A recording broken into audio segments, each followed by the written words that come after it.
क्या आपने कभी ये सोचा है कि अगर आज भी हमारी अर्थ एक बिग जाइंट चंक की फॉर्म में होती जिसको हम पेंजिया का नाम देते हैं, एक सिंगल कॉन्टिनेंट के फॉर्म में होती, तो लाइफ इस सिंगल कॉन्टिनेंट के ऊपर किस तरह की होती। तो आज हम इसी टॉपिक को एक्सप्लोर करते हैं। सबसे पहले तो हम ये जानते हैं कि आखिर पेंजिया आज के हमारे 7 मॉडर्न कॉन्टिनेंट्स के अंदर किस तरह से डिवाइड हुआ।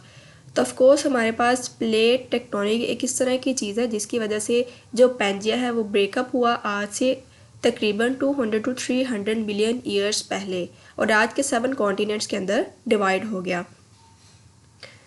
और इसी प्लेट टेक्टोनिक्स की वजह से ऑफकोर्स जो है और भी काफ़ी ज़्यादा जो एक्टिविटीज़ है वो होती हैं, और जो अर्थ के पार्ट्स हैं यानी जो क्रस्ट है वो चेंज होती रहती है।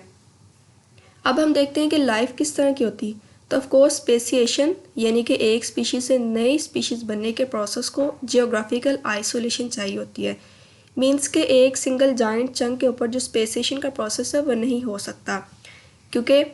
स्पेसिएशन के प्रोसेस को क्या है कि डिफरेंट जब तक इन्वायरमेंट नहीं मिलेगा तब तक एक जो स्पीशीज़ है वो एक नई स्पीशीज़ के अंदर इवॉल्व नहीं हो सकती। तो इसका मतलब है कि आज जितनी भी मॉडर्न डे हमें स्पीशीज़ नज़र आती है, मे बी वो हमें ना नज़र आती, यानी लाइफ की जो डाइवर्सिटी वो बहुत ही ज़्यादा कम होती, क्योंकि अर्थ जो है वो सिंगल कॉन्टिनेंट के फॉर्म में होती है जिस पे ऑफकोर्स जो इन्वायरमेंट है वो सेम होता है, जिसकी वजह से जो स्पेसिएशन का प्रोसेस है वो बहुत ही ज़्यादा स्लो होता है या इवन ना होता।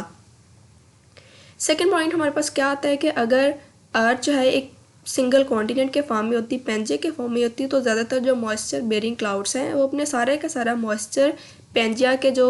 फार एरियाज़ है, मतलब जो उसके जो सरहदी इलाके हैं वहीं पे अपने सारे का सारा मॉइस्चर लूज़ कर देते, और जो इनलैंड पेंजिया वो बहुत ज़्यादा हमें एरिड और ड्राई नज़र आता, यानी वहाँ पे कंडीशंस में भी इस तरह की होती कि वो यानी कि उसको कोई भी सर्वाइव ना कर पाता, हमें वहाँ पे कोई भी जो एनिमल्स हैं वो नज़र ना आते। इसके अलावा एक और चीज़ क्या है, अगर पेंजिया एग्जिस्ट करता तो इसका मतलब है कि बहुत बड़ा जो मैस है वो हमारे पास स्पिनिंग ग्लोब के पोल से अवे शिफ्ट हो जाता और ये सारे का सारा मैस दरमियान में यानी इक्वेटर के ऊपर आ जाता। अब हमें पता है इक्वेटर जो है ये अर्थ का हॉटेस्ट एरिया है, यानी कि इसका मतलब है कि जो पेंजिया था वो बहुत ही ज़्यादा हॉट होता, और हमारे पास जो क्लाइमेट है वो बहुत ही ज़्यादा हॉट होता है जिसको में भी बहुत ही कम एनिमल्स जो है वो सर्वाइव कर पाते।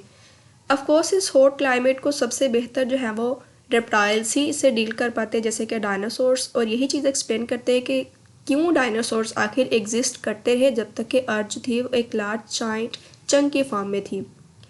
लेकिन क्या हो अगर डायनासोर्स भी कभी एक्सटिंक्ट ना हुए हों। तो इस टॉपिक को हम एक नई वीडियो के लिए छोड़ देते हैं। तब तक के लिए अल्लाह हाफिज़।